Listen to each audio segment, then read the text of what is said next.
Bonjour chers étudiants, cette séance sera consacrée aux autres conditions de fond de la formation du contrat. Donc on a déjà étudié l'élément lié au consentement. Maintenant on va passer au deuxième élément essentiel pour la formation du contrat, à savoir la capacité, qui est un élément très essentiel à ce niveau-là. Donc ce qu'on peut dire ici, c'est que la volonté constitue une source d'obligation. Pour ce, elle doit être autonome et libre, c'est-à-dire non viciée. En outre, le consentement à lui seul ne suffit pas pour que le contrat soit formé. Mais encore faut-il qu'il émane d'une personne capable à s'obliger. Autrement dit, le consentement doit émaner d'une personne qui ne fait pas objet d'une mesure d'incapacité et qui peut discerner les conséquences de ses actes. Sous cet angle, la capacité peut être définie comme l'aptitude d'une personne à être titulaire des droits et à les exercer soi-même. Certes, la capacité juridique peut se rapporter soit à une personne physique, soit à une personne morale. Donc on a la capacité juridique liée aux personnes physiques et la capacité juridique aux personnes morales. Commençons par les personnes morales. Donc pour les personnes morales, la capacité juridique ne s'acquiert qu'après l'accomplissement d'un certain nombre de formalités, telles que par exemple l'immatriculation au registre de commerce concernant les sociétés commerciales. Néanmoins, il convient de signaler que deux formes de sociétés sont privées de la personnalité juridique. À savoir, on a la société en participation, qui est une société occulte, non déclarée, et la société créée de fait, qui résulte seulement du comportement de ses associés sans l'intention de leur part de la créer. En plus, la capacité juridique liée aux personnes morales jouissant de la personnalité juridique se trouve limitée au but pour lequel cette personne a été créée. Maintenant, le cas des personnes physiques. Dans ce cadre, il est à noter que le Dahir des obligations et contrats n'a pas donné une définition à la capacité juridique, mais il renvoie au niveau de l'article 3, de son article 3, aux dispositions du statut personnel. Actuellement, le code du statut personnel au Maroc et le code de la famille. Ce dernier traite la capacité sous deux aspects, à savoir la capacité de jouissance et la capacité d'exercice. Donc, on a ici la capacité juridique qui se divise en deux catégories. Capacité de jouissance, capacité d'exercice. Qu'est-ce qu'une capacité de jouissance et qu'est-ce qu'une capacité d'exercice? Et parmi ces deux catégories, quelle est la capacité visée par le Dahir des obligations et contrats? Pour parler de la régularité d'un acte juridique, pour parler de la formation d'un contrat. Donc commençons par la définition de la capacité de jouissance. D'une part, la capacité de jouissance est reconnue à l'homme avant même sa naissance, tel que par exemple le droit à l'héritage, à condition de naître vivant bien sûr. Elle signifie en outre l'aptitude à être titulaire de droit. Ici, je souligne titulaire de droit. Donc, l'aptitude de jouir d'un droit, c'est pourquoi on l'appelle capacité de jouissance. On peut jouir des droits. Autrement dit, c'est la possibilité de disposer des droits garantis par la règle de droit. L'incapacité de jouissance, elle touche seulement certains droits et dans des cas bien déterminés. C'est le fait de priver une personne de certains droits. Le fait de priver une personne de certains droits. Par exemple, les étrangers n'ont pas le droit de vote. Donc le droit de vote, c'est un droit de jouissance. Ils ne jouissent pas de ce droit. Elle peut être prononcée à titre de peine, tel que l'article 26 du Code pénal concernant la dégradation civique, comme elle peut être motivée par une prévention ou une suspicion à l'égard de certaines personnes munies de prérogatives nécessitant d'être contrôlées afin d'éviter certains abus de leur part, tel que le cas de l'article 480 du Dahir des obligations et contrats qui interdit aux administrateurs de municipalités et d'établissements publics, aux tuteurs, conseils judiciaires ou curateurs, pères qui gèrent les biens de leurs enfants, syndics de faillite, liquidateurs de sociétés, de se rendre cessionnaires des biens des personnes qu'ils représentent. Par ailleurs, la capacité d'exercice signifie la faculté d'exercer et de mettre en œuvre ses droits. Donc si on a la capacité de jouissance qui se réfère à la jouissance, au pouvoir de jouissance de certains droits, la capacité d'exercice, elle est liée à l'exercice de ces droits. Donc, c'est le volet pratique. La capacité d'exercice, c'est le volet pratique de la capacité. Partant, il est à constater la dépendance. Il convient de constater ici qu'il y a une dépendance de la capacité d'exercice par rapport à la capacité de jouissance. C'est-à-dire qu'on doit d'abord jouir d'un droit pour qu'on puisse l'exercer. Par conséquent, la capacité d'exercice est justifiée par l'existence d'une volonté saine et libre, source d'obligation, et qui est la base de la stabilité des transactions au sein de la société. Il s'agit d'une condition personnelle, c'est-à-dire liée à la personne de l'obligé ou du contractant, et non pas à la structure du contrat. D'ailleurs, la capacité d'exercice est liée au degré de conscience et de discernement de la personne. À ce niveau, l'article 209 du Code de la famille précise qu'en général, l'âge de la majorité légale est fixé à 18 années grégoriennes révolues. Aussi, l'article 210 de la même loi ajoute que toute personne ayant atteint l'âge de la majorité jouit de la pleine capacité pour exercer ses droits et assumer ses obligations, à moins qu'un motif quelconque établi ne lui limite ou ne lui fasse perdre cette capacité. Donc, de cet article, il convient de constater que le législateur a fait de la capacité le principe et l'incapacité l'exception. Donc,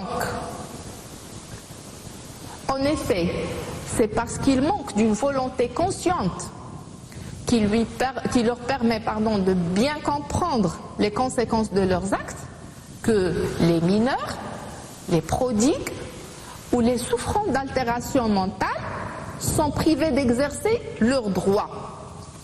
Dans ce cadre, l'incapacité s'avère comme un moyen de protection des incapables et elle est remédiable notamment par la représentation légale, contrairement à l'incapacité de jouissance qui est définitive et irrémédiable. Certes, elle ne retire pas à une personne l'aptitude à être titulaire de droits, mais la prive du droit de les exercer elle-même, c'est-à-dire l'incapacité d'exercice, elle ne retire pas à une personne sa capacité à être titulaire de droit, donc il est titulaire de droit, mais le problème où il se pose au niveau de l'exercice de ses droits. Par exemple, un enfant de 3 ans peut être propriétaire d'un bien immobilier. Donc ici, il a sa capacité de jouissance. Il jouit d'un droit de propriété. Donc il a un droit de jouissance, mais il ne peut pas vendre lui-même ce bien. Dans ce cas, on parle de l'incapacité d'exercice. Il ne peut pas exercer son droit de jouissance. Donc l'incapacité d'exercice, elle peut être soit totale, permanente ou temporaire. Cela selon le degré d'insuffisance de la conscience et de discernement. Elle s'opère de manière différente selon qu'il s'agit de son degré, par exemple perte d'incapacité totale ou insuffisance d'incapacité. Donc, et selon aussi la nature des droits et les actes auxquels elle s'applique. Donc on peut parler de l'incapacité d'exercice total ou l'incapacité d'exercice partiel. Concernant les incapacités d'exercice, ou encore les cas d'incapacité d'exercice, on peut dire que les incapacités d'exercice sont plus générales et plus fréquentes. Elles concernent les mineurs en raison de leur âge et certains majeurs que la loi entend protéger en raison de leur faiblesse morale ou physique. L'incapable est donc titulaire de droits. Il a le droit de jouissance, mais il ne peut pas les exercer lui-même. À cet égard, il doit être assisté ou représenté. Parlons de l'incapacité totale d'exercice. Le législateur, dans l'article 217 du Code de la famille, a déterminé les cas des personnes privées de capacité d'exercice. Donc, dans ce cadre, il les a déterminés dans le mineur moins de 12 ans, qui est considéré par la loi dépourvu de discernement, c'est-à-dire privé de la faculté de comprendre la portée de ses actes. Deuxièmement, le démon, qui a perdu la raison d'une manière définitive et qui continue. Et celui qui a perdu la raison d'une manière discontinue à pleine capacité durant ces moments de lucidité. Donc, au niveau de l'incapacité partielle d'exercice, on peut dire que ce cas suppose l'existence d'un minimum de discernement, même imparfait chez les personnes concernées. Il s'agit d'une incapacité insuffisante. Dans ce cadre, le législateur, dans les articles 213 jusqu'à 216, a déterminé les cas d'incapacité partielle. Ceci dans les cas suivants. On a l'enfant ayant atteint l'âge de discernement, c'est-à-dire l'âge de 12 ans, le prodigue, c'est-à-dire la personne qui dilapide ses biens dans des dépenses inutiles ou excessives, et troisièmement, la personne atteinte d'un handicap mental l'empêchant de maîtriser sa pensée et ses actes. Maintenant, qu'en est-il des droits et des actes qui sont touchés par l'incapacité d'exercice? Selon l'article 208 du Code de la famille, la capacité d'exercice est la faculté qu'a une personne d'exercer ses droits personnels et patrimoniaux et qui rend ses actes valides. De cet article, il convient de constater deux types de droits que la personne peut exercer en vertu d'un ensemble d'actes, à savoir les droits personnels et les droits patrimoniaux. Les droits personnels, ce sont des droits attachés à la personne de leur titulaire. et qui n'ont pas un caractère pécuniaire, qui sont inaliénables et insaisissables, par exemple les droits de la personnalité, les droits politiques, etc. Par ailleurs, les droits patrimoniaux, ce sont des droits évaluables en argent, cessibles par vente ou par libéralité, transmissibles par l'hérédité et saisissables par les créanciers non payés. On parle ici, par exemple, du droit de propriété, le droit de créance.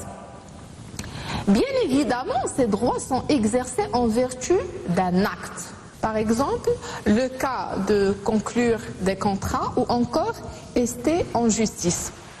En outre, il est à constater que malgré l'incapacité, l'incapable peut accomplir quand même certains actes concernant essentiellement ceux qui sont liés à son patrimoine. Et ces actes peuvent se concrétiser dans des actes de la conservation, les actes de disposition d'un bien ou des actes d'administration d'un patrimoine.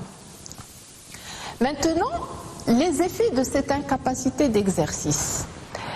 Ce qu'il faut signaler, c'est que dans le but de protéger la stabilité des transactions, le législateur a déterminé des effets qui diffèrent selon qu'il s'agit d'une incapacité totale, une incapacité d'exercice totale ou d'une incapacité d'exercice partielle. Concernant l'incapacité totale d'exercice, ce cas a pour effet de rendre les actes de l'incapable nuls et d'une nullité absolue.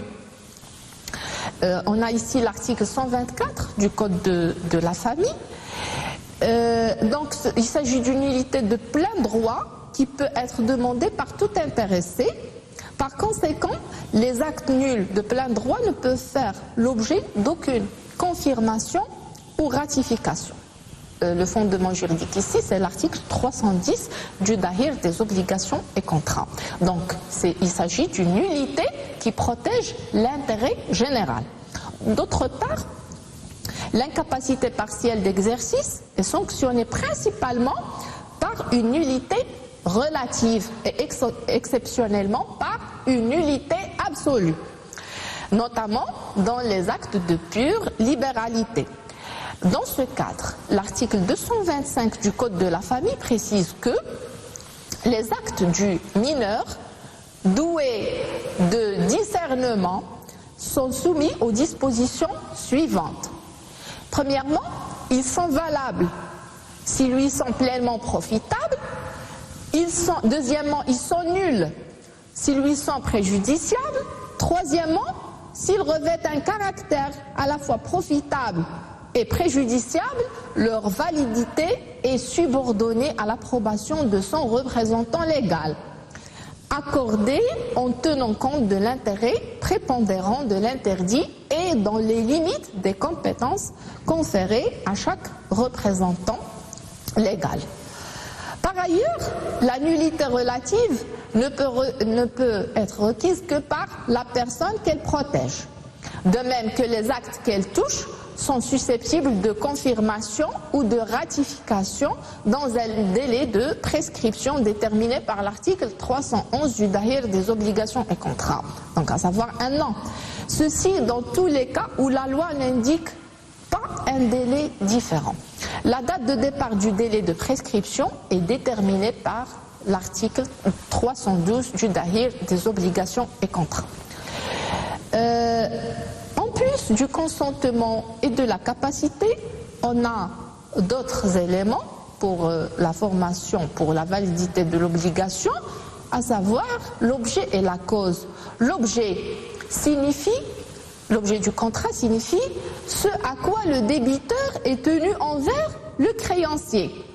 Il peut se concrétiser dans une prestation qui a elle-même pour objet une chose ou un service, ou encore une abstention. Par exemple, transférer la propriété d'un bien, verser un prix, etc. Or, l'objet du contrat doit répondre aussi à un ensemble de conditions précisées par le législateur. Dans ce cadre, on a l'alinéa 3 de l'article 2 du Dahir des obligations et contrats qui a précisé que parmi les éléments nécessaires pour la validité des obligations qui dérivent d'une déclaration de volonté, un objet certain pouvant former objet d'obligation. Dans ce cadre, l'objet, il doit être licite, possible, déterminé ou déterminable, et aussi il doit exister au moment de la conclusion du contrat, ou encore il peut être un objet futur. Donc, un objet existant, c'est-à-dire que l'objet du contrat doit exister au moment de la conclusion du contrat. De même que les parties peuvent valablement conclure un contrat dont l'objet est futur. Par exemple, la vente d'un immeuble à construire ou encore la vente sur plan. Il s'agit d'un contrat conclu alors que l'immeuble n'est pas encore construit. L'objet de l'obligation doit être une chose déterminée ou déterminable. On a ici le fondement juridique, c'est l'article 58 du Dahir des obligations et contrats. Ceci dit que si l'objet de l'obligation est encore certain, dans ce cas, la chose est déterminée et parfaitement désignée. Cependant, s'il s'agit d'une chose de genre, il faut qu'elle soit déterminée et déterminable quant à sa quotité, son espèce, de manière à ce que le créancier et le débiteur sachent à quoi s'en tenir, l'un pour exiger et l'autre pour s'exécuter. L'objet doit aussi être une chose possible. L'article 59 du Dahir des obligations et contrats représente le fondement juridique dans ce cadre. Donc, selon l'adage, à la chose impossible, nul n'est tenu. Donc, une chose possible signifie une chose qu'on peut se procurer, soit qu'elle existe au moment de la conclusion du contrat, soit qu'elle puisse être fabriquée. Par exemple, une automobile qui ne sortira de la chaîne de production que dans un certain délai. Selon l'article 59 du Dahir des obligations et contrats, est nulle l'obligation qui a pour objet une chose ou un fait impossible physiquement ou en vertu de la loi. Impossible physiquement ou impossible en vertu de la loi. Donc, à partir de cet article, il faut constater que l'impossibilité, elle peut être matérielle ou physique. Par exemple, la vente d'un terrain, comme on dit, un terrain sur la Lune, c'est impossible, c'est quelque chose qui est impossible matériellement, physiquement, ou encore le cas du contrat qui porte sur une chose détruite avant sa conclusion, donc c'est une chose impossible matériellement. Concernant l'impossibilité juridique, l'article 57 du Dahir des obligations et contrats précise que seules les choses, les faits, les droits incorporels qui sont dans le commerce peuvent former objet d'obligation.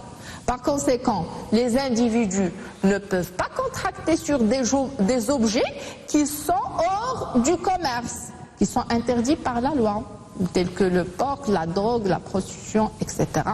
Enfin, l'objet de l'obligation doit être licite, c'est-à-dire conforme à l'ordre public et aux bonnes mœurs. Dans ce cadre, ne peuvent faire objet du contrat les choses, comme on a dit, hors du commerce. On a l'article 57 du Dahir des obligations et contrats, les successions aussi futures, telles que prévues par l'article 61 du Dahir des obligations et contrats. Concernant la cause, un autre élément lié aux conditions de fond pour la naissance de l'obligation, ou la validité de l'obligation ou du contrat, la cause c'est la raison impulsive et déterminante qui a mené une personne à conclure un contrat. Par exemple, dans un contrat de vente, la cause de la conclusion du contrat pour le vendeur, c'est de toucher l'argent, toucher le bénéfice de vente, et pour l'acheteur, c'est d'acquérir la propriété de la chose.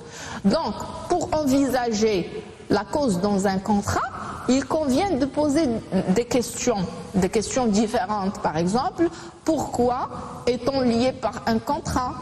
Pour quel motif on s'est engagé par le contrat? Quel est le but cherché par les contractants?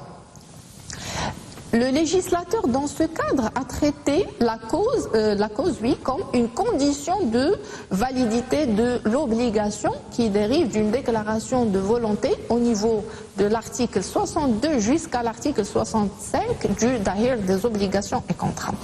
Et l'absence de cause ou encore l'existence d'une cause illicite est non avenue selon l'article 62 du Dahir des obligations et contrats.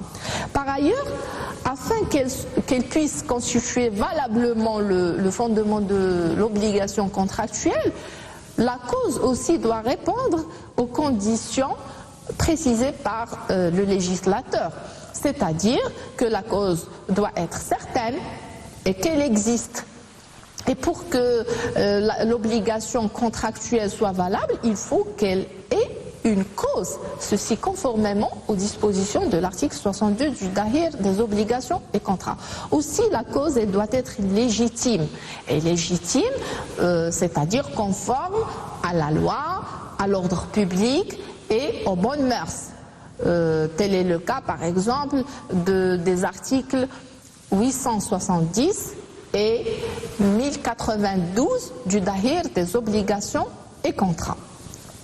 Bien évidemment, la licéité de la cause, de l'obligation, par rapport à l'ordre public, s'analyse conformément aux règles et lois établies en la matière sur le territoire marocain lorsqu'il s'agit d'un cas d'espèce intéressant le Maroc.